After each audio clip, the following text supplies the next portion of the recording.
Oh wow, my little Otome channel's numbers have surged in the last 2 months. My mind is completely blown because I was never expecting to grow so fast. Big thanks to everyone who watched and subscribed to make this happen. To celebrate, I'm doing another Husbando video. In my 100 subscriber special, I talked about 5 of my all-time favorite Husbandos. Like most Otome gamers, I love a good tearjerker, so this time I'll be going over 4 of my favorite tragic Husbandos. Grab a hanky or 3, because you're going to need it as I recount some of the saddest routes to ever bring big salty tears to my eyes. Some love interests leave an impact because they're cool and suave, but these precious blorbos win you over with their gut-wrenching backstories and the air of tragic inevitability that surrounds their romance routes. And today I'm digging in to figure out why exactly I can't get enough of these 2D sad boys. As always with these Husbando deep dives, there are massive spoilers ahead, so please make use of the timestamps in the video description to skip past any games that you haven't played but might in the future. Get ready to cry, because the pain train is now leaving the station. This will sound hilariously naive, but when I first played Code Realize, I was shocked, completely shocked. The moment the story revealed Count Saint-Germain, the calmest and most normal seeming out of all the oddballs that make up the romanceable love interests, had some very dark ulterior motives for joining Lupin's steampunk A-team. In my defense, this was all the way back when this Otome classic originally released on the PlayStation Vita in 2015, and I had played exactly 3 Otome games at that point. In fact, Saint G is the husbando who taught me the valuable lesson that the guy who appears the most grounded amid a cast of much stronger and more volatile personalities always turns out to be the biggest freak of them all. When we first encounter Saint-Germain, he claims to be a French count, and there's no reason to doubt his story. He's urbane, gentlemanly, and loaded if we're going by the size of the sprawling mansion he allows the crew to use as a base of operations. After Cardia, the game's heroine, joins the team and gets to know him, it's obvious that he's a man of many talents and much knowledge, as well educated as he is well traveled. While his personality is warm and pleasant, his aristocratic airs also creates a certain degree of distance from the rest of the crew. He observes the world around him with a perpetual knowing smile. The goings-on of London amuse him like he's watching a play from the box seats, and whatever happens on the stage will not affect him in the slightest. He's the kind of person who can be surrounded by people, yet still feel completely disconnected from everyone.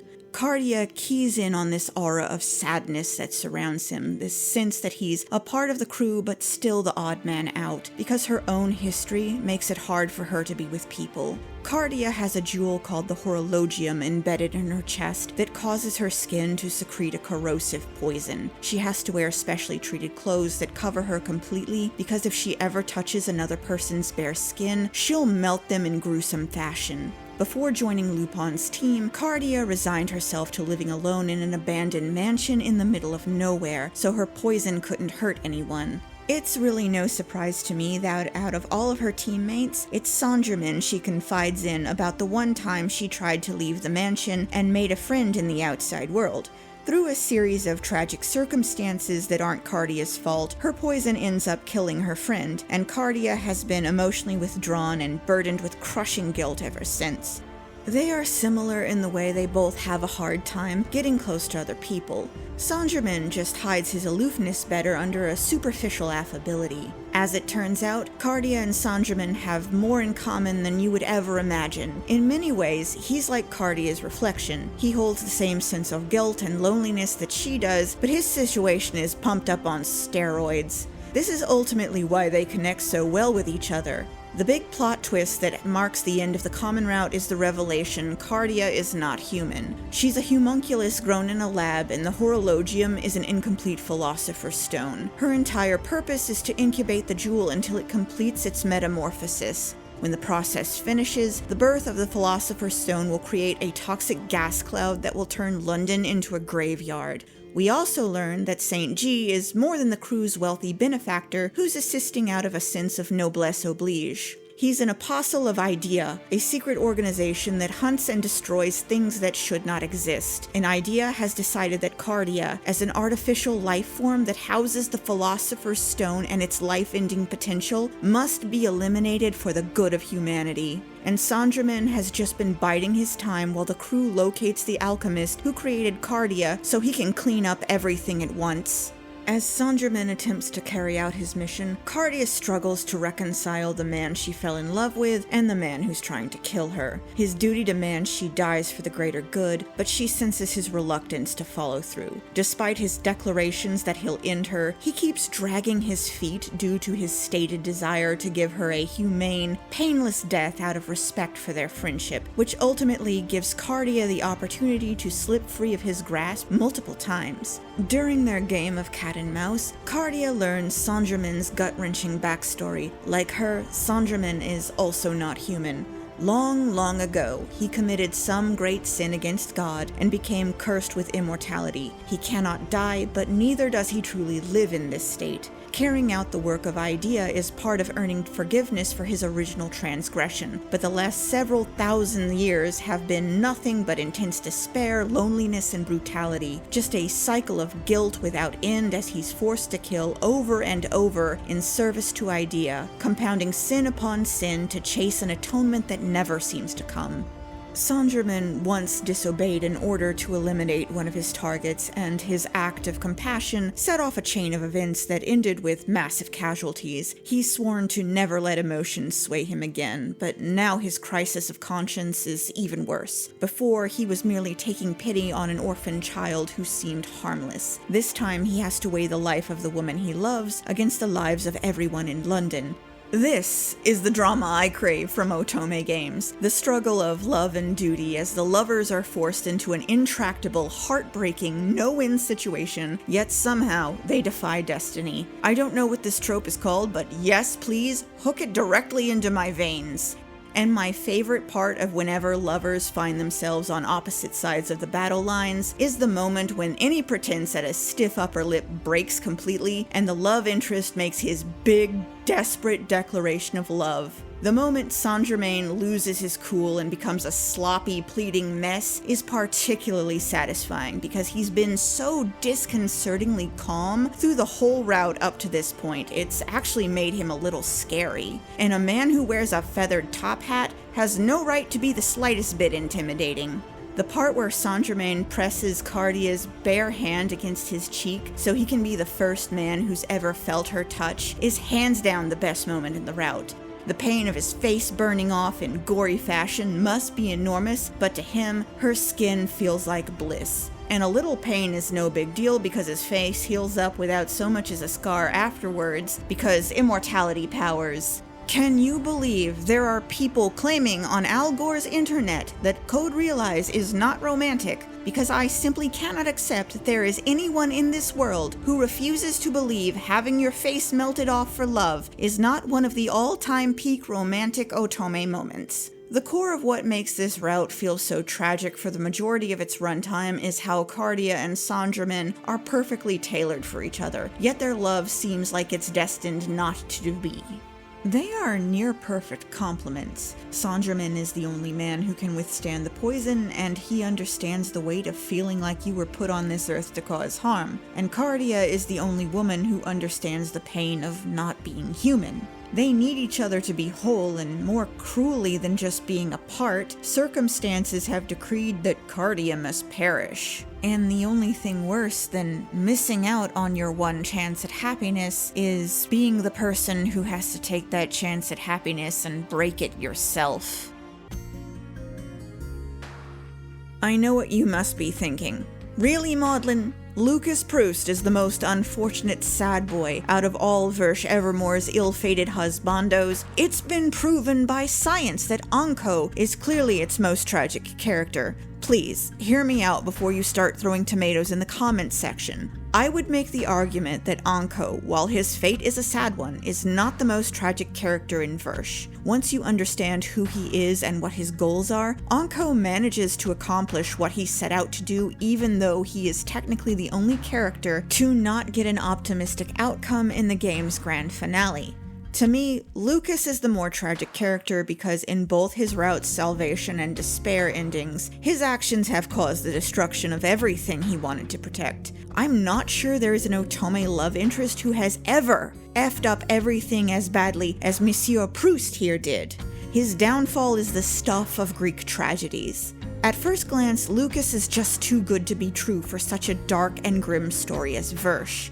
He's as angelically beautiful as Lucifer before the fall, a patient and dedicated teacher, the doting brother to a severely ill little sister, and a pious believer. A dark fate awaits everyone born in the isolated kingdom of Arpachel. No one lives beyond their early 20s due to a mysterious illness endemic to the island. The only way to cheat death is to have a clone body created through the power of silly super science that takes over for you after you die. Lucas, despite being 22 years old and nearing the upper limit of his lifespan, is surprisingly healthy for someone so close to death. Most people who survive as long as he are bedridden by this point, but in anticipation of the day he starts to slow down, Lucas hires the game's heroine, Saris, to be his teaching assistant. While working together, Saris falls head over heels in love with him. Early in the route, you might be forgiven for assuming the thing that makes their love ill-fated is Lucas's impending death.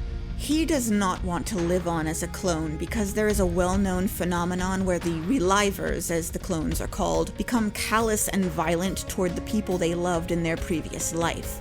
Lucas's entire life revolves around his chronically ill sister Nadia, who's suffering from an incurable genetic condition. He's been paying for the expensive medical treatments needed to keep her alive for many years, and as a reliver, the overwhelming love that compels him to sacrifice so much on Nadia's behalf would turn to hatred at being bound to a burdensome invalid, and to Lucas, that's a fate worse than death. One of Virche's many plot lines involves the hunt for a serial killer called the Bourreau, that's French for executioner by the way, an ominous cloaked figure that terrorizes the island at night. Saris and the cast of love interests spin the common route hunting down this murderer, and I was instantly suspicious of Lucas. I learned my lesson from Saint-Germain. Lucas is just a little too perfect to not be harboring an awful secret. Plus, he seemed sus to me since he's the only character that didn't have a good reason to involve himself in the murder investigation. Eve and Adolphe are Arpachel's equivalent of beat cops, Mathis is the younger brother of one of the Bourreau's earliest victims, and Sheehan wants to halt the killing so they don't interfere with his clone science project. The story does its best to throw you off the trail with some red herrings, but I just became more certain Lucas was the killer. There was just no way it was going to be some random dude after the mystery of the Bourreau's identity was dragged out this long. And what do you know? Saris catches him literally red-handed one night when she stumbles upon him digging around in a fresh victim's innards. The rest of the route explores the dark psychology that transformed Lucas from self-sacrificing brother and a compassionate teacher who taught children to respect human life into a murderer who takes it without mercy. Kept as his prisoner, Saris struggles to reconcile the gentle man she fell in love with against the cold-blooded killer that keeps her locked in a birdcage. Wait a minute, this line matches almost word for one in Saint-Germain's section. I guess this would be a good time to mention that the same scenario writer wrote Code Realize, Virche, Evermore, and Café Enchante, which will be making an appearance a bit later in the video.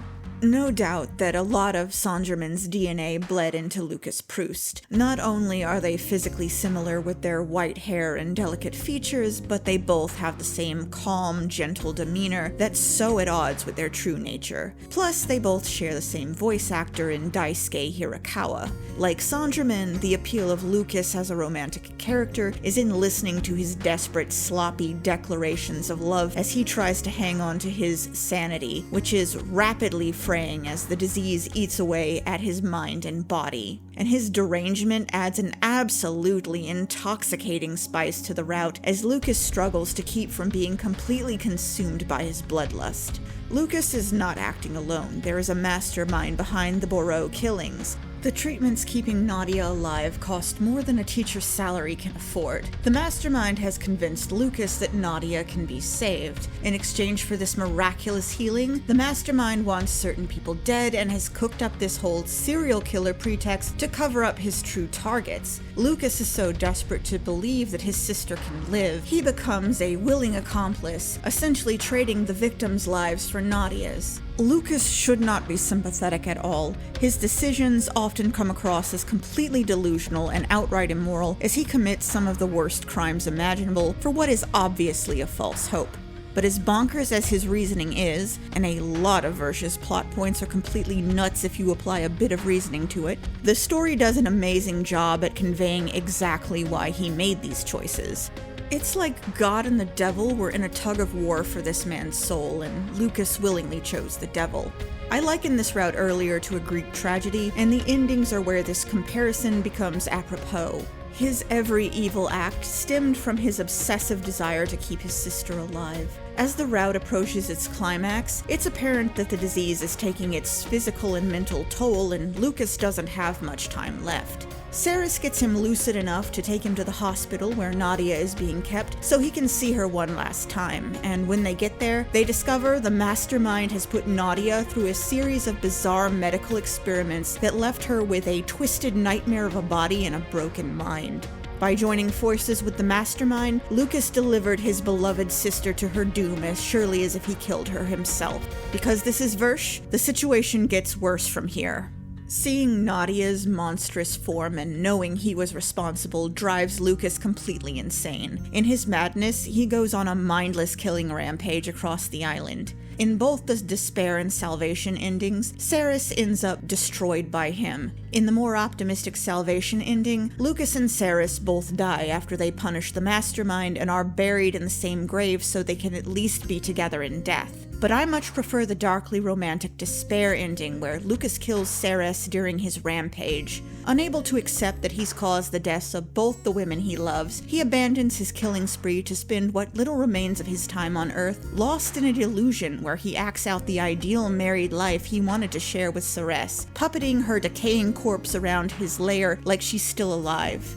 Lucas is a notoriously divisive love interest within the Otome fandom because there are few characters that embrace their inner darkness as completely as he does. I don't think you need to be a moral character to be a tragic one, and Lucas's route hit me in the feels harder than any of Virche's other characters. Lucas's particular flavor of grand tragedy feels the most timeless out of all the game's tragic love interests. The theme it touches on, going to extremes for the sake of love, only to destroy the love he sought to protect, feels like something out of an opera or a play written centuries ago. We've been crying over characters like Lucas for thousands of years, because there's just something about the tragic irony of being the architect of your own destruction that resonates deeply inside us. I normally don't care for boyish characters. If you've seen my favorite Husbandos video, you'll know that I greatly prefer my love interests to be adult men. I'm old enough to have arthritis in my toes, so it's a little hard for me to thirst over guys who don't look old enough to shave. But I love Orlok in a very maternal way. Everything about him was designed to prey on my motherly instincts to cuddle the poor pathetic baby and protect him from the big mean world. Orlok is only my third favorite of Piofiore's Mafia Husbandos, which is a testament to how good the game's character writing is. Orlok's route is tragic because it's like watching someone beat up a puppy. Just pure misery from beginning to end as Orlok goes through some of the worst suffering imaginable. The effect his sad backstory and his pain and misery has on me is magnified by his demeanor and appearance. He's introduced as an information broker, a neutral third party who just trades rumors for money. And even in this hands-off role, he looks too soft to be flitting on the edges of the criminal underworld. The first thing you'll notice about him is the cat-like shape of his big round eyes that are evocative of a kitten's. His eyes give him an air of innocence and vulnerability. While none of the Piofiore boys are swole, Orlok is shorter and smaller than the rest of them, and his slender build is almost dainty. The other love interests project power and confidence from their character poses, but Orlok's body language comes across as timid by contrast. He's a little dude, and he holds himself in a way that makes him look even smaller, like he's trying not to take up very much space. When he has the hood on his jacket up, his clothes all but swallow him. He has a soft voice and speaks no louder than a whisper. All these traits together create a powerful impression of someone soft and helpless who's gotten mixed up in a situation they aren't equipped to handle. But Orlok is not as fragile as his appearance suggests. He's part of a covert department within the church that does espionage and wet work for the Lord. The route kicks off with Orlok kidnapping Liliana Adornato, the game's heroine, from the church orphanage she lives and works at as a caretaker. Orlok's handler is a powerful bishop with ambitions to become the next pope, and he wants to make a name for himself by cleaning up the city of Berlone's mafia problem. Liliana has great significance to the church, but why they're so invested in her is not revealed in this route. Rather, Bishop Roseberg claims he's had a holy vision that Lily is part of God's plan to end the mob war that's raging across the city. Orlok's job is to remove Liliana from her home and keep her out of the hands of the Falzone family, the biggest and oldest mafia faction, until the good bishop arrives in town. Lily is bewildered by all this, but Orlok wholeheartedly believes she has saintly powers because of his almost childlike trust in whatever Bishop Rosberg says. Liliana even notes to herself several times that he sounds incredibly naive, which is a serious accusation coming from a sheltered church girl. Liliana also holds great significance to the Falzone family. They pull out all the stops to get Liliana back. Orlok turns out to be a deadly fighter as he spends most of the route either fighting off waves of mafia goons or recovering from battles with mafia goons. He gets shot, he gets stabbed, he gets beaten black and blue. It's hard to watch him take all these serious injuries because he's just so baby boy. It doesn't take Liliana much effort to win Orlok's heart. We find out from their casual conversations that Orlok's training as a church assassin was brutal and dehumanizing. He isn't used to being cared for and thinks having a dirty blanket to sleep with and eating food that's fancier than flavorless gruel is the height of luxury. When Liliana finally meets the bishop, we learn the full extent of his plan. He's going to have Orlok kill her, blame her death on the Falzone family, and turn Lily into a martyr figure to get the people to rally behind the idea of wiping out the Falzones. Orlok is not a sophisticated thinker. He's been taught to follow Bishop Rosberg's orders without question, but killing Lily is a bridge too far for him, and when he decides to disobey, his entire worldview comes tumbling down. Lily and Orlok go on the run together trying to dodge the church, but by this point Orlok's made an enemy of every mafia faction in town. They desperately need to leave the city, but they're being hunted on all sides, and Orlok is having a crisis of faith on top of everything else. Not in the sense that Orlok's faith in God has been shaken, it hasn't. Rather, Orlok has always believed that his unsavory activities were sins, but his actions were justified because he was doing the Lord's work on earth. Now he has to acknowledge that he's been killing for the petty ambitions of men instead of God's grand design. Not only is he forced to shoulder the full weight of the guilt of what he's spent his life doing, he also feels lost to God's grace. The second most emotionally brutal scene of the route happens when Orlok and Lily end up taking care of a sick, dying orphan while they're hiding from their pursuers. The boy wants absolution before he dies, but Orlok feels so separated from God, he doesn't feel like he can give it to this child even though he's technically a priest. Lily tells him to just do the ritual so the boy can pass on without fear. Orlok performs the last rites, and when the orphan breathes his final breath, Orlok breaks down completely with the loudest, nastiest crying jag I think I've ever seen in an Otome game. This part always gets me, and I cry along with my little booby boy. He sobs like a lifetime of heartbreak is all coming to a head all at once. Normally, this scene would be the darkest before the dawn moment, but unfortunately, things don't get much better from here for Orlok. Piofiore has 3 endings for each route, a best ending, a good ending, and a bad ending. I want to talk about the best and the bad endings. In both variations, Orlok gets drawn into a climactic confrontation with the Falzone family's boss, Dante. Dante has a personal score to settle with Orlok because during one of his prior attempts to recapture Liliana, Orlok shanks Dante's cousin and underboss, Nicola. In the bad ending, Dante wins the fight through dirty tactics, but he doesn't kill Orlok outright. Instead, he has a creative punishment in mind to make both Lily and Orlok suffer for a long, long time. This is the most emotionally harrowing scene in the entire route, and it never loses its impact no matter how many times I see it. I will let you discover the full extent of this nightmare for yourself, but I think this is the most brutal ending I've ever seen in an Otome game. Few have ever managed to come close to Orlok and Liliana's fate in this bad ending, and Dante is widely reviled as a love interest among the Otome fandom because of what he does during the final scenes here. But as uncomfortable as this ending is to sit through, I think it cements Orlok as one of the all-time tragic husbandos, as it really allows you to appreciate the innocent purity of his love for Liliana. The best ending ends on a more optimistic note, with Orlok and Lily safe and together, but it still feels unnecessarily cruel.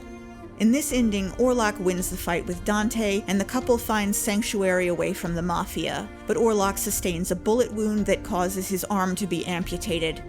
My poor little sad boy just cannot catch a break.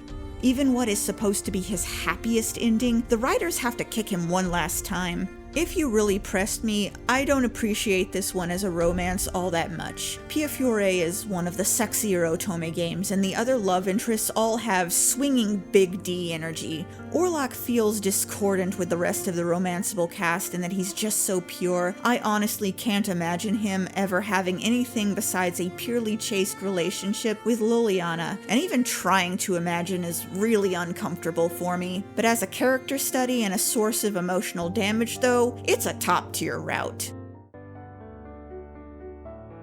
We're going to finish up with one of the most controversial truth routes to any Otome game.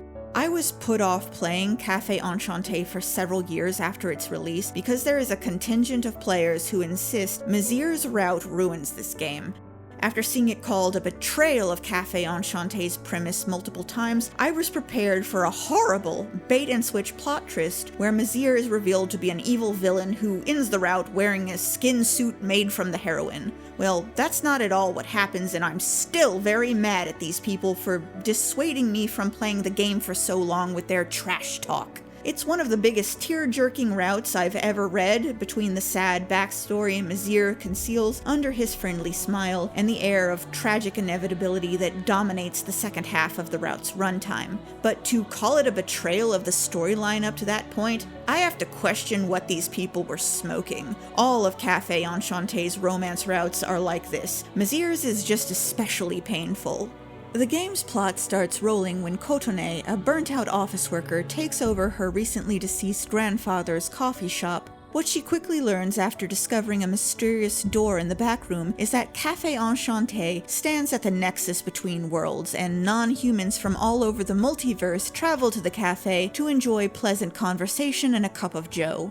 Out of all the peculiar customers she gets to know while running the shop, none are quite as curious as Misyr Rex, who says he's the Demon King of Asmodia. This claim would be a little hard to reconcile against his friendly and helpful personality if not for his mind-boggling magical powers. But there's a few things that don't add up about Misyr. While all the other guests rent rooms at the cafe, Misyr insists that he can't stay in the human world past nightfall. During the common route, Kotone travels to everyone's world except for Misyr's, and he's the only character we learn almost nothing about. As you finish the other character routes, you slowly unveil a little more of a cryptic prologue each time you play through the game of someone trapped on a desolate world of hot winds and choking ash as they're overcome with loneliness and despair. It's not until Misyr's route that the prologue starts to make sense, when the appearance of Asmodeus, the true Demon King of Asmodia, starts to bring down Misyr's house of cards. Misyr is not a demon, he's something even more frightening.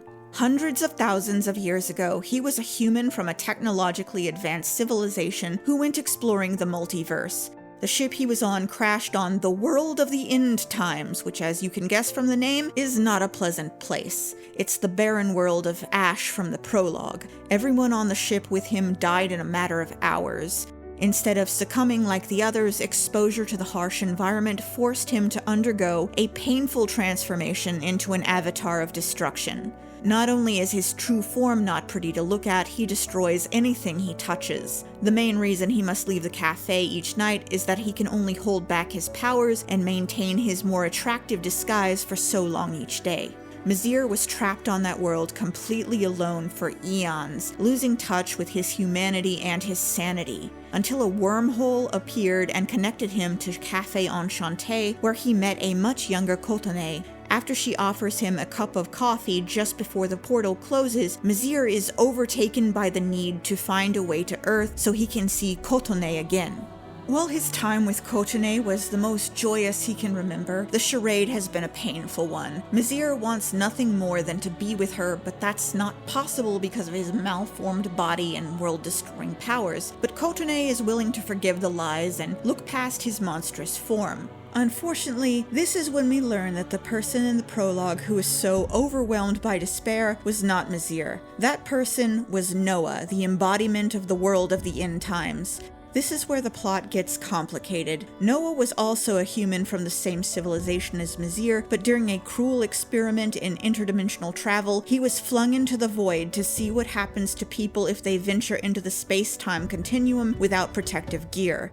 Instead of dying, he turned into the world of the end times. Misyr had been living on Noah's literal body the entire time, and Noah liked having a companion even though he was unable to communicate with Misyr. Noah was content with the arrangement until Misyr figured out how to leave him and hang out at Cafe Enchante. Noah began to covet the relationship Misyr had with Otome. Right as Otome and Misyr have a heart-to-heart and reconcile, Noah kidnaps Otome and banishes Misyr from his world. Misyr wakes up back at the cafe and can scarcely believe that he is completely human again. This was the thing he wished for the most in the world, and yet it comes at the worst possible time. Things look really bad at this point. As a mere mortal, Misyr is not going to survive on the world of the end times for more than a few minutes. Fortunately, one of his buddies from the cafe, the member of a secret agency that monitors non-humans, hooks Misyr up with some experimental government drugs that will allow him to survive on Noah's hostile world for an hour or so. Pumped full of the mystery serum, Misyr goes in search of Otome. By the time he finds Noah's lair, it's too late. Noah's plan was to turn Otome into a companion who could never leave him by merging her consciousness with his. By the time Misyr finds them, her body has already been destroyed.